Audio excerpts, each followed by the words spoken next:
मुग़ल दौर हुकूमत के टक्कर का जो बंदा था वो पीर-ओ-शान था।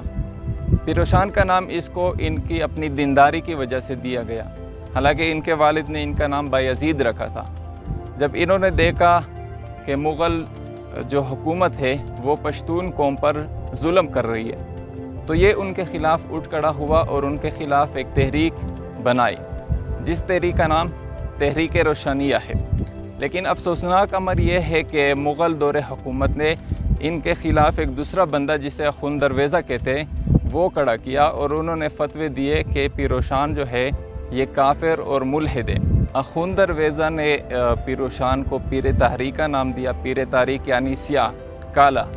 तो इस तरह मुग़ल दौर हुकूमत ने इस तहरीक को दबाया और ये असल में पश्तूनों के जद्द अमजद शुमार होते हैं। जो तारीख़ चली आती है वो तकरीबन पीर-ओ-शान से ही आ रही है।